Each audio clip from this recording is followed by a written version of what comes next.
The All Dress Podcast with Conor McKenna, Eric Macramella, and Sean Starr starts now.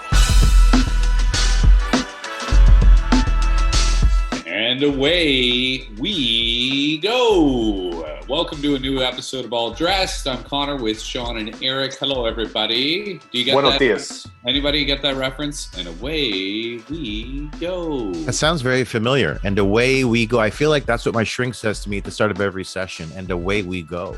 Mm-hmm. That's what I say every time. Every time I walk off the first tee box, and away we go. Where's it come from? Oh, for me, it's away we go into the forest off my first tee box. Have you seen Once Upon a Time in Hollywood? Yes. Fantastic movie. So the night of the crescendo in the movie at the very end, when Brad Pitt finds the acid-soaked cigarette, before he lights it up, he goes, and away we go. Love that movie. I love Brad Pitt's character. I love the dog in that movie, only because I relate to it in a way that my dog probably won't bite someone's face off. But I've always been able to communicate with my dog, Leon. If I go snap my finger immediately, I don't have to say any words. I just snap my finger and he comes right away. We have trained him. So he knows that sound from me. So well, my wife has trained me the same way. That movie is it's better the second time as well. Like, it's really good the first time. Go back and watch it again. I haven't. Every little part of it is just delicious. I just love it. Tarantino has got such a unique, singular stamp on his movies, and this movie is no exception. What an ending! Totally. Favorite scene? Anybody? Favorite scene in the movie? The blowtorch. Sorry. Yeah. I don't care. That one, I also like the one where he fights Bruce Lee. I thought that one was cool. Yeah, that was awesome. really cool. I don't know. For me, it's the Bruce Lee scene. Yeah. It's the assistant director's reaction when she finds out it's her car and how bad she already is at the guy. She hates him, right? But I love how cool DiCaprio is. It's like you see it, him thinking about, okay, yeah, that's in the shed. I'm going to go to the shed and just light him up. He's so cool, man. He's such a cool dude. It's such a thoughtful, deliberately beautiful movie. It really is. And I think it's kind of underrated. I don't know if it's getting enough love. It's not up there, on the top list, and maybe it should be. Yeah, there's some cool commentary in that movie too about social structure, social class. Right. The home that Rick lives in, and the one that the Brad Pitt character, Cliff, right? The home that he goes to, his shitty trailer. Excuse me, I'm not supposed to swear. Oh no, it's a first podcast. Then he makes an appearance in the background. What up, Luke? If you're watching on YouTube, thank you for that, and I hope we're looking all right. And the Canadians just did it. They did the thing. If you listen to our episode last, I guess it was Wednesday, about their performance in Game 3, or I guess it would have been, it was Wednesday because it was Monday, Tuesday, and then on Wednesday, they looked like they were dead in the water after that back-to-back. I mean, Eric, you refused to talk about what you wanted to see from these players between now and the end of the series, and what did we see? We saw what I wanted to see. I saw the veterans wake up and show up, and we saw them go to the net. We saw Carey Price keep doing what he did. Let me start here. I think this was Carey Price's greatest moment as a Montreal Canadian. Taking all factors into consideration here, and feel free to disagree, or if you've got another one, but I know it's just a first-round series. A lot of different factors go into it. Price was the constant here. For me, his finest moment with the CH on his chest. I think that's a fair comment. For me, the moment that captured Carey Price's performance was at the end of the game when it was finished. Canadians win. They beat the Leafs in 7 games. Carey Price isn't jumping up and down. They're not going crazy. He was so calm, and it was as if he had just won a regular season game against the Buffalo Sabres or something. And that moment for me personified his calm. And let's be clear about one thing. We talk about Shea Weber being the captain, and yes, he is the leader on this team. But Carey Price is the clear leader. We saw him do what a lot of goalies don't do during games, and that is skate over to the bench and say stuff like "good job" to the rookies and to the young guys. That meant a lot to them during the game. He did that a few times. Sean Starr, this team goes as Carey Price goes, and not just by way of his play on the ice, but the manner in which he conducts himself and the manner in which he leads this beautiful, beautiful team. I've never been more wrong about one series than I was about this one. It's fascinating to see the twists and turns and how it turned into a Canadians coming back from 1-3 to win this series 4-3 and punch their ticket to the second round to face Winnipeg on Wednesday at 7:30 on TSN 690. That the ability for these athletes to flip these switches, for Corey Perry to eventually, I think, put behind what happened in game one when John Tavares went down. And I think, we talked about it on this podcast, how it seemingly affected him. And then how in game 6 and game 7, he found his stride again and became that guy everyone calls the worm on the ice, just everywhere. Right. And the one thing I didn't get to this morning with Conor on the morning show was this. We always see these montages of Alex Kovalev blowing up Darcy Tucker, right?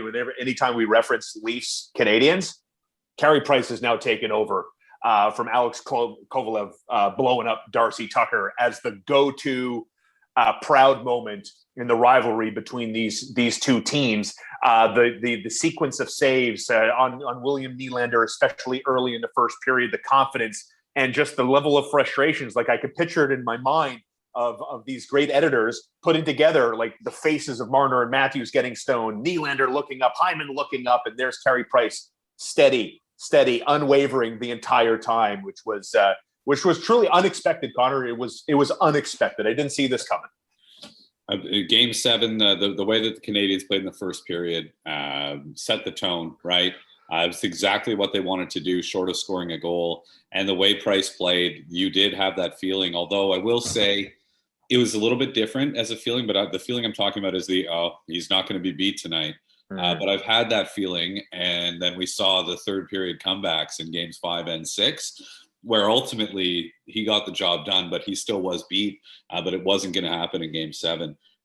Shaun, you talk about that Tucker Kovalev thing. It's interesting. It leads me into something I wanted to talk to you about, and that is moments. Me, I hope to.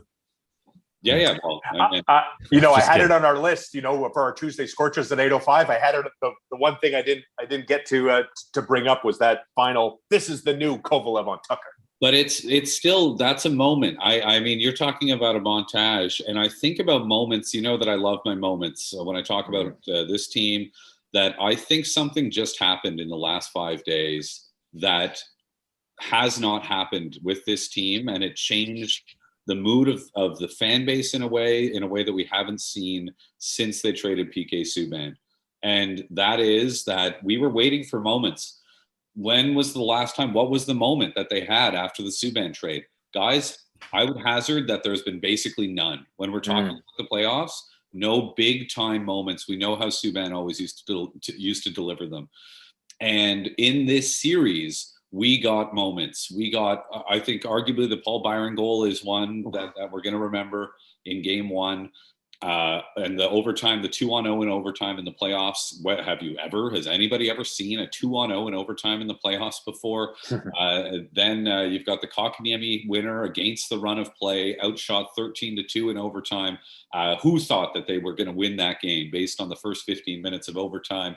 And I don't know if I can think of really a moment in game 7 other than the end of it. But all of a sudden, we're talking 2, 3, 4 moments, the types of things that you might go on YouTube to look up 5 years from now when you want to remember something fun about the Canadians. They delivered them again for me for the first time since that trade. Well, and that's the thing, you talk about these moments, and I think collectively, how this team managed to gather themselves, Eric, when they were down 1-3, and the fact that they scored power play goals when they really needed them, knowing how embarrassingly poor special teams had been, and neutralizing all of Toronto's marquee players while shorthanded again and again and again and again. The word I used today on the show with Conor was suffocating. They were suffocating to play against in the last 2 games of this series. And maybe, that's not just a singular moment, but it's a TSN turning point from an area of, oh my God, look away, to it helped them win this series and come back and win this series. I don't know if a player who recorded 0 points in a 7-game series has ever been as valuable as Philippe Dano. He did a really good job shadowing Austin Matthews, who's a really hard player to play against, who's a good two-way player. He's big and obviously has the great shot and tremendous vision. And Dano was able to shut him down. What was really remarkable when the game started yesterday, we've all watched enough hockey to know that when you see when the puck was dropped, the Canadians just looked loose and they looked comfortable and confident, and the Leafs did not. And it felt like when the Canadians went up 1-0, this was a different lead than the lead in Game 6, which seemed precarious at best. And Canadians ended up blowing that lead and coming back. But the Canadians just seemed in a different space in Game 7, and that certainly is cause for optimism as the team moves forward. But what I love about this team is it's different guys every game. It's that depth that Bergevin was talking about across all four lines. One game it's Suzuki, another game Corey Perry's looking good. Danault's playing good. Toffoli had an okay game yesterday, and obviously he was a player of impact. The top 4D were playing well. Gustafsson had a decent game this time. Kulak had a decent game. It seems like every game, Connor, we're getting different players who emerge and are making an impact. And in a playoff series, that type of performance is pretty important. Indeed. And then as far as the moments thing, does anybody have anything to add to that, or agree or disagree with the No, it's right on. Spot on. No, I think you're right. I think, those moments are special moments looking back just because they were of such impact. And Byron's goal was just a beautiful goal.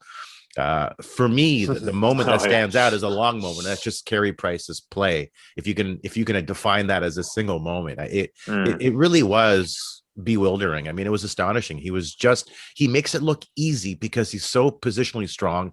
He's so great on his edges. You're watching a goalie, good or bad, whose style is so unique and so singular that I feel personally grateful to be able to watch a goalie like Carey Price, because I know I'll never see a goalie with this type of seamless, beautiful style again.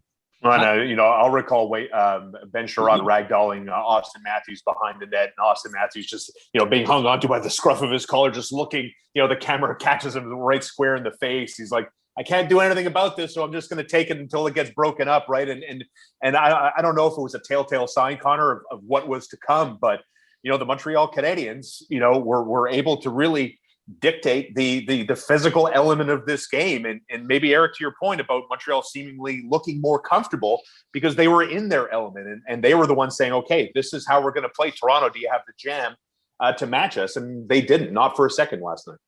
How do you guys reconcile, Eric? How do you reconcile how good Carey Price has looked here? How good he looked in the bubble last year with how, frankly, ordinary he looks more often than not in the regular season lately. My smash hit Twitter account at Eric Macramella, I talked about playoff Price. And I guess that's how I try and reconcile it. Plus, we know Stefan Waite, before he was fired after the second period, said, look, we knew that Carey would struggle in the first 2 months, find his way in the third month. That's precisely what happened before he ended up getting hurt. But playoff Price is a Carey Price that locks in. He has, across his entire hockey career, going back to IP5, has always been really, really good in the clutch across all his games, all leagues he's played in. And so that's what I see in Carey Price is when he needs to be money in the most important games, particularly those types of game sevens, win or go home. Carey Price is tremendous. I thought when you said IP5, I thought I missed a new Ip Man movie coming out on Netflix somewhere. I think part of me does believe, because I thought about this watching him play yesterday. I thought about, is he doing this on purpose? Does he manage his body? Does he manage his care level during the regular season? Forget about injury. Just in season, he's going to have a split with Jake Allen. And I'm not saying he doesn't care, but I want to believe that in the playoffs, in these cliched must-win moments, that he's able to find this part of his brain that says, okay, time to bring the care level up, time to bring the concentration up, time to be unrattleable, time to be unfazable. And this is who he morphs into, because, the sample size is playoffs, international, Calder Cup, and dispatching a team that was minus 310 on the money line once the series began. That's not a fluke. That's a string of events of a proven goaltender. But I do think there's something to it. That as you get older, it's obviously he's always been good in the clutch, but that as he's gotten older, as he's dealt with various injuries and rehabs, that he has figured out when he really needs to put it into the next gear, for lack of a better term. And I think probably he knows this too. Now, this is all speculation, of course. I mean, I have no idea. But that he knows, and we talk about Stefan Waite and what Waite said about the fact that he's basically always kind of injured, is that he knows when he can push himself and knows when not to, because he doesn't want to. And maybe that's what happened when he got hurt, is that he pushed himself a little bit too hard in the regular season. But it's a tough balance. But I think also another thing you realize, and I've realized more as a fan or an observer, is when you get out to a 7-1-2 start in a 56-game season, it's going to be incredibly difficult to miss the playoffs. And I, as much as we sort of were up and down and we're talking about it day to day, there probably is a certain realization of that too, is that you don't need to go pedal to the metal every night once you get off to a start like that, because you have the luxury of coasting your way into the playoffs. And I get, watching him play, and I the other thought that dawned on me was, it's, maybe why, all of his teammates say such nice things about him all the time, in that, I think he realizes that in the playoffs, they rely on Carey Price quite a bit, and that he feels that burden of responsibility. Like, he knows who he is. He knows his own legacy. He knows his contract. He knows his value to his team.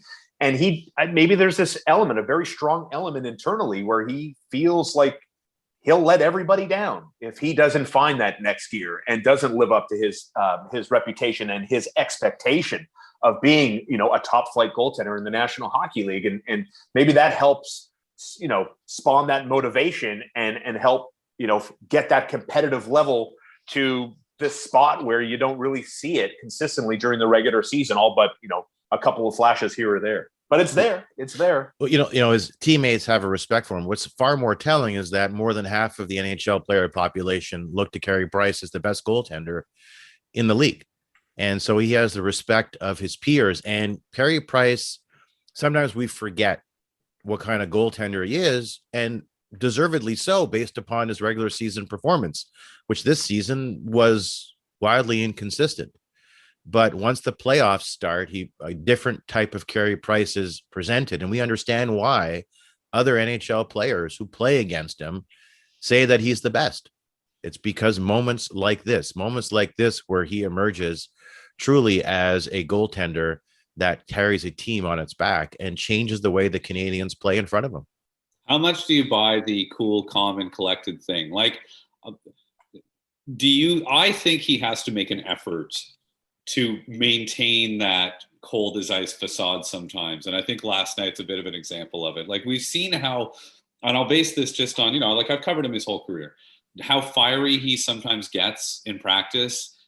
We've seen him celebrate. Remember when he won the World Juniors and winning gold medals and that sort of thing. And I understand. I mean, that's winning a playoff round is one thing and winning a thing is another. But do you think he has to sort of put it on a little bit to maintain that cool, calm demeanor in a moment like the end of the game last night?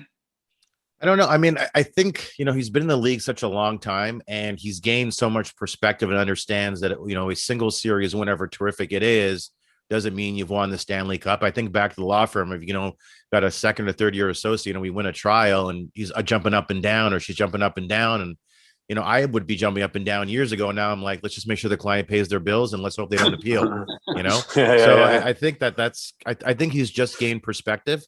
I agree. I think he sees value in managing his emotions, Conor. 100%. Yes, I do. 100%. But he's always been like that. He was like that as a rookie, remember? Bob Gainey's words, right? Cool as a cucumber, right? I mean, that's been his reputation. And I do think it's deliberate. I do think he thinks about it. I do think he thinks about how he's going to react and keeping that even keel, whether he's being trained and learning to manage all his emotions or not. I don't know. I do think it's a learned skill. I really do. And it comes with age and experience and knowing that because you won 4 out of a potential 16-win tournament to win it all, that, the journey has only just begun. And a guy like him who's, tasted disappointment and a little bit of success knows that, we're not there yet. But I did find it more interesting in Game 6 than I did in Game 7, his lack of reaction. Like when they scored it over in Game 6, The guy just collected his water bottle and like left his crease. I'm like, dude, they scored. You just won the game in overtime after you were dominated for 15 minutes. I found that. I'm like, damn, you're pretty cool, man. That was pretty cool. That is, I mean, I can't even then. It's hard. How do you not lose yourself? We saw the reaction of the bench too last night when they won. Like, yeah, jumping up and down. It's inevitable in a moment like that. It's really a remarkable thing. It's funny because my buddy, you bring up a lawyer, winning a case. My buddy, who's like in his 60s, had a massive murder trial, and he got a hung jury out of it. He hasn't stopped talking about it for 2 weeks. He's texting everybody, look what I did, look what I did. So, everybody's a little different in how they feel about themselves. And maybe Carey Price isn't as insecure but as my Shaun, lawyer friend. I'm a bit like Charlie Sheen. I'm really used to winning, so it's fine. Right. It's normal for you. It's just another That's day. right. I'm just used to it. I hope the guy was innocent. I'm just saying, like, if he wasn't and you knew it, it's a weird thing to be really excited about. Yeah, it's really hard to get 12 people to agree on anything. Trust me. Those criminal lawyer, I don't know your experience with you, whether you have friends or obviously you guys are upstanding citizens, so you haven't needed a criminal lawyer, but they're all about battle, competition, like an athlete. Like they have to win. Bar none, they got it. They have to win. You often hear them say, Shaun, that they treat it as a game, so they're able to set the emotional component aside and just go in for I only had one case. I was in legal aid. Some guy beat up his fiance. She refused to testify against him. I was defending this jerk because I was doing legal aid. It was disgusting. The case was disgusting from top to bottom, and I vowed I would never do anything like that again. It made me incredibly uncomfortable. I didn't want to be within 100 feet of this disgusting human being. Yeah, you have to be a certain type of person, to live that life and be good at that job. Yeah. What type of person would that be, do you think? Anyway. A bleep hole. You got to be a real bleep hole. Like your really good friend who's 60 years old. Exactly. All right. Veterans versus youngs. A lot of accolades for the youngs. Obviously, Carey Price getting tons of credit. But what about Eric Staal in 10 minutes of ice time? Corey Perry, cream rising to the top. We think about Marc Bergevin, the amount of heat he's taken, the amount of heat that Dominic Ducharme took for player deployment. How much better? Let's start with Ducharme, Eric. How much better is Ducharme looking in your view? I know that you were not impressed with this guy. How are you feeling about him today? I thought Ducharme made terrific adjustments going into Game 5, and it was obvious on the ice. And so you can't argue with success as well. Coming down 3-1 in a best-of-7 NHL playoff series is historically noteworthy. So you can't take anything away from him on that. So you look to this series was a success. He did make the adjustments. He did seem outcoached, because in Game 3, the Leafs dominated all three zones. But it seemed like when they had a day off, they were able to figure some stuff out. So hat tip to Ducharme. Yeah. I don't know how much credit I'm comfortable giving the head coach. And it's pure speculation on my part here. I have no idea. I just know Marc Bergevin's habits and how he loves to be hands-on in all areas. And I do literally mean all areas of the organization, from the smallest detail to the most important. That visual that we saw on TV of Marc Bergevin going towards the Canadiens room, that wasn't lost on me either. First thing I thought of, what are you doing? Where are you going? Why are you going there? To find out what the third period strategy is going to be, like who's on the ice, who's starting, what your pairings are going to be. Are you going to cut your bench down again like you did on Saturday? Like all of those things went through my mind. And, if I go back to Arpon Basu's piece, I think in Game 2 or Game 3, when he wrote about Marc Bergevin, and the lines of communication about 5 to 7 times a day, the GM and coach are talking. So there is part of me, I can't help that my brain takes me to Marc Bergevin. I think had a tremendous influence on who was playing and exactly, Conor, how the lineup card was filled. And I know it sounds disrespectful to Ducharme, who did do a good job in game, especially when they had to throw their line out first, and Keefe tried to get Austin Matthews away from Danault. But they were really good at managing the minutes and quick changes and getting Danault right back out there. And that's not Bergevin, that's the coach. Yeah, that's I think. But by the same token, I just think if we're gonna, I just try to. I want to play it even, And if you're gonna give it to both or either of those guys for their role and where they were at after Game 4, I think you gotta give credit for what happened after that. And I'm not sure, and I don't think any of us are totally sure exactly where it should be apportioned, but credit is definitely due one way or the other. Of course, we have to address the elephant in the room, and that is Marc Bergevin's suit choice last night. Shaun, thumbs up, thumbs down? For me, I'm torn, Connor. For me, it was thumbs down. She loved it. She loved it. She's like, "Oh wow, that is." She loved that suit when my girlfriend saw him on TV for the first time. I didn't get it. Like, I thought, it's not Christmas time. What are you wearing a red suit for? So I don't know. It's just I feel mixed about it. But my personal is not for me. Eric, I thought he was wearing red because it's the Habs colors, right? Right. But then shouldn't he always wear red?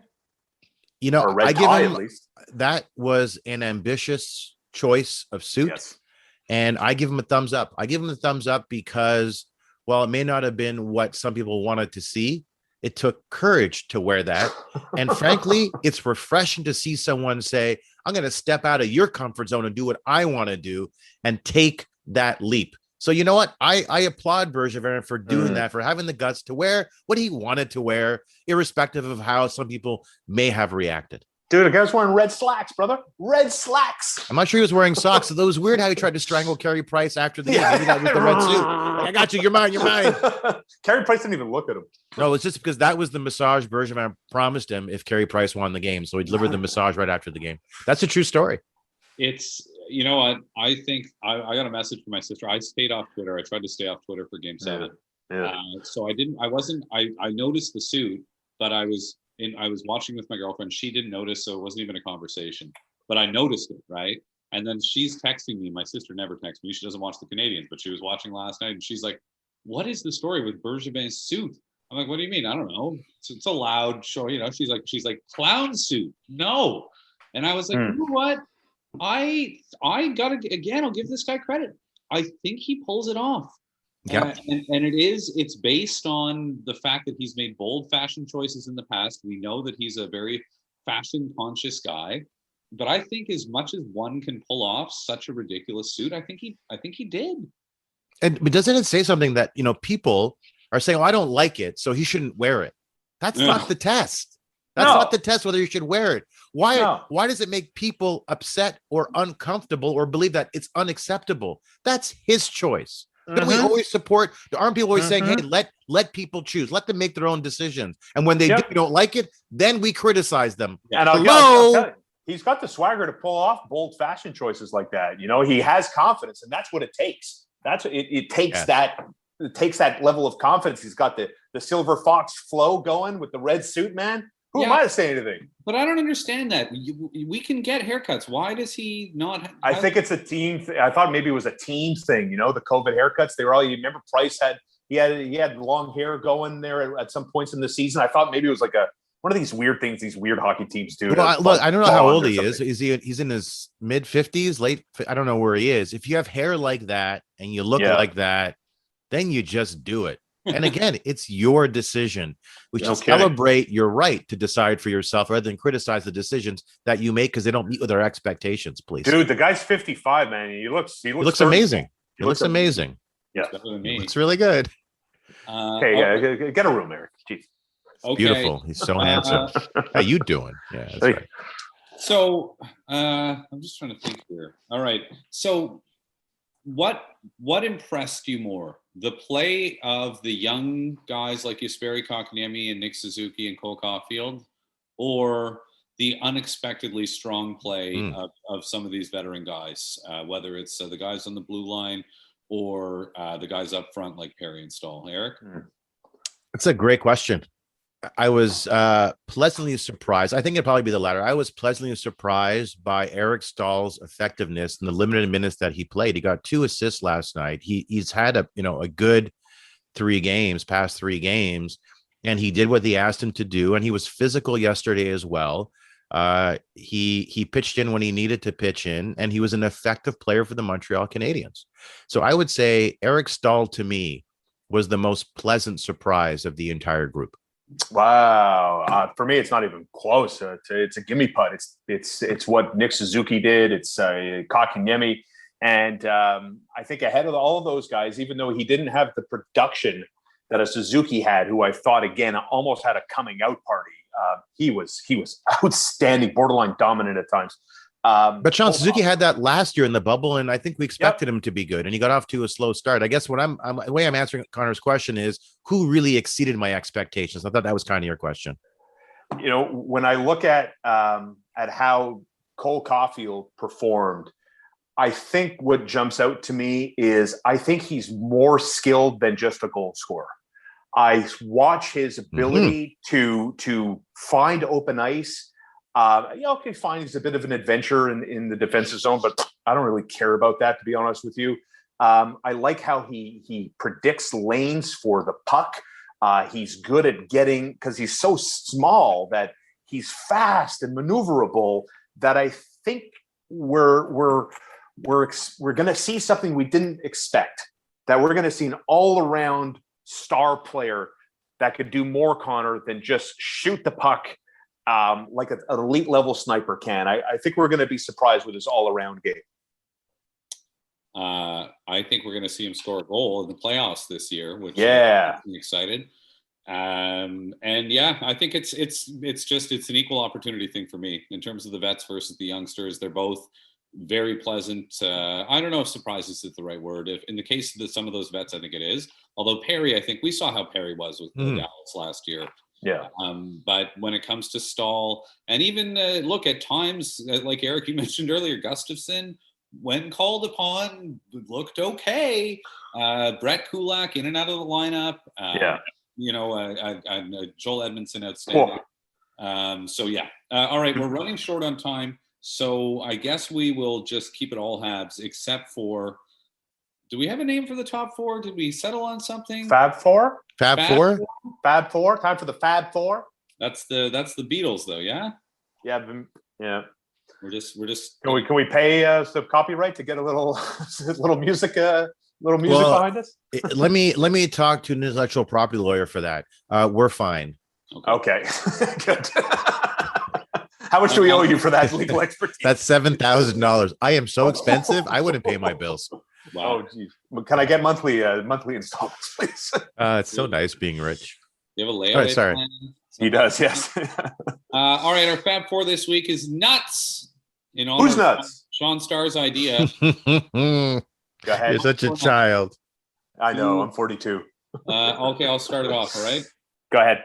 Number 4, pine nuts. Oh, look at this. Good one. Pesto man over here. Didn't even occur to me. Look. Delicious in pesto, but even nice. I like toasted in a salad. It would be really, really nice. Pine nuts are an exceptional, underrated nut.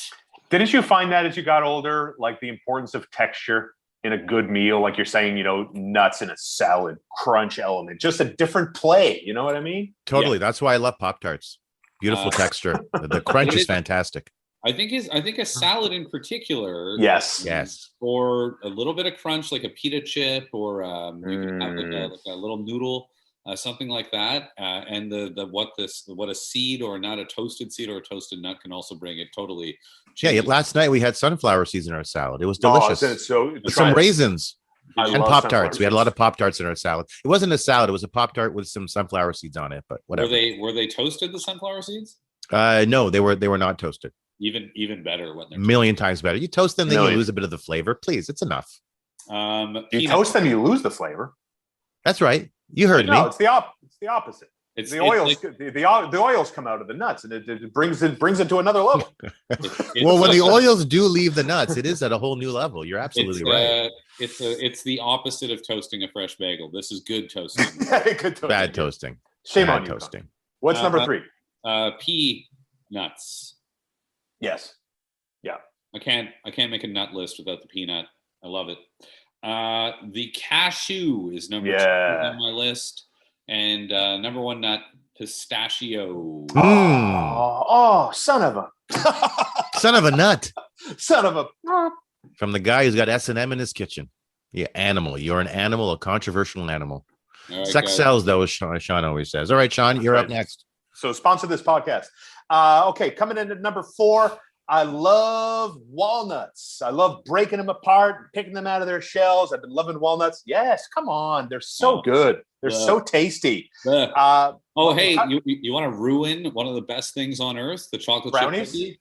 Oh. Sure. Brownies? Yeah, throw some walnuts in there. No, Extra in mine. No, that's extra in mine. You know what? Walnuts are on the same level in a baked good to me as raisins. No place. Oh, that's a terrible. No, there's things you can't take back in life, Connor, once you put them out in the universe. That is one of them.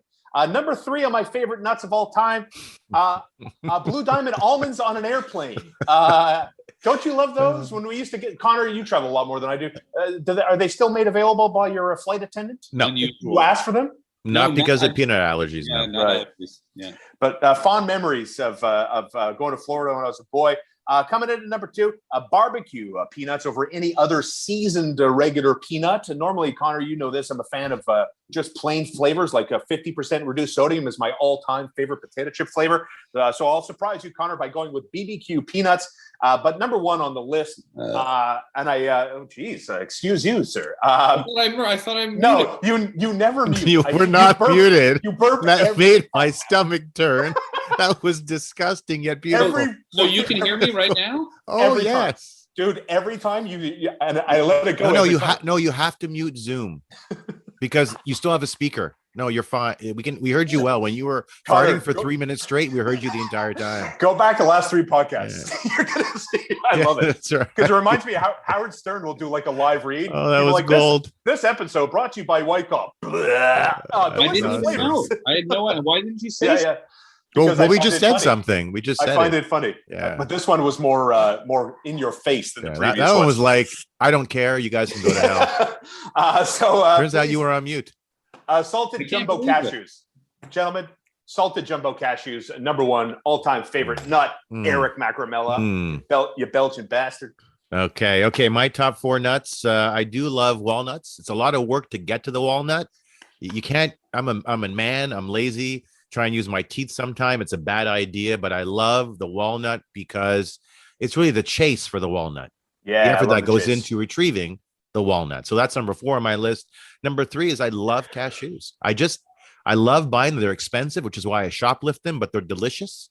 And I can eat cashews all day, every day, very much like Shaun can be engaged in S&M all day, every day in his kitchen while making toast. Number 2, especially Friday, pistachios. Because when I was a kid, my father would take us to the Cavendish Mall because he lived in Côte-Saint-Luc, and we go to the ice cream store there, and he'd ask us what we wanted. My 2 brothers and I, we'd all say like chocolate chip or Rocky Road or bubble gum, and he'd always say the same thing: 4 pistachio ice creams, please. And so 3 kids with large afros, all Egyptian, their dad will walk out with pistachio ice cream, and so I've got fond memories of that. Pistachio ice creams. Number 1 on my list, my number 1 nut is Donald Trump. He's my number 1 nut for obvious reason. Donald Trump. King of the nuts. Yeah. Jeez. By the way, so my son Daniel's allergic to peanuts. So I do like peanuts, but I don't eat them anymore. And we got onto a Porter flight. And this is how I deal with airlines now. Hi, I'm a lawyer. Don't serve peanuts today. My son's allergic. Thanks. And then they make an announcement on the plane that there's a child on the plane with an allergy to peanuts. Love that. Taking care of the boys. Do you do that even if the kid's not on the plane? Yes. just in case. Yeah, I haven't had peanut butter in a long time. I have it like once a year when I'm traveling in a different city, so I know it's safe. And peanut butter and jam for breakfast with a big old breakfast, eggs and bacon and potatoes is the best, man. It fills you up all day long. Miss it. That to me is 2 different things. I wouldn't think to have those 2 things together. I stuff my face on a regular basis. I have no impulse control. That's why. Right. Makes sense. Yeah. All right. Explains a lot. And Habs Jets. Any feel one way or the other for this one? Jets in 4. It's worked the first time. I think this can be a good series. Jets are more physical than the Leafs. Yeah. We've got 2 decent offensive lines, led by Scheifele and Stastny, and Kyle Connor's hurt the Canadians this year. Blake Wheeler's a big body. Pierre-Luc Dubois, who knows how he'll do as a left winger, but Ehlers is good. So I just think it's going to be a fun series, up and down, with more goals scored. by both sides than we saw in the Leafs Canadian Yeah. series, and great Hope so. goaltending on both sides as well. Yeah, I hope it's a great series against the Leafs, but I hope this one, I want to see more intensity and more bad blood. Like a playoff series. Yeah, come on. I mean, the Canadiens Leaf series was okay. I wouldn't even say it was great. It was great because you're a Canadiens fan. If you're watching us or listening to us, and your team came back from 1-3, that brings it all the way home. But as far as like intensity level, guys, you're watching other playoff series. Montreal, Toronto, hasn't really come close to that. What we expect from the playoffs, and I think Winnipeg will bring it out. I can't get over this mute thing. Yeah. It's hysterical. I'm glad I brought it up because I haven't in the last 3 episodes. Why wouldn't you say something? It's so funny. I'm always amazed at how other people don't bring things up. I always bring stuff up. I think the issue is you're asking why did we say something at the end there? We should have just kept our mouth shut because this could have evolved into a beautiful thing ending in a restraining order. Everyone loves restraining orders. This was a big one, though. This was a big one. Yeah, that was excellent. I was eating chips right before we started. Those crappy white cheddar ones? No, I have them, but I don't want to eat them. I have some spicy dill pickles, and I've also got my Pellegrino and fancy, very fancy. The carbonation and the chips. Carbonation. I don't like carbonated water. I find it offensive. I find it very offensive. She does not drink anything fizzy. Hate it. Anything fizzy at all. Period. I try to get her to drink White Claw. I have to let it sit out. Connor, you looked astonished by my statement. I can't imagine a life without carbonated. I agree. I hate it. Always hated it. Yeah. I think I'm going to leave her. Okay, I'm going to go break up. Gotta go. Well, it's great. It's over. Love you guys. Next episode, there's just going to be an S behind Shaun. So we will next episode on Thursday after game 1. Yeah. Cheers. We will see you guys then. Love you.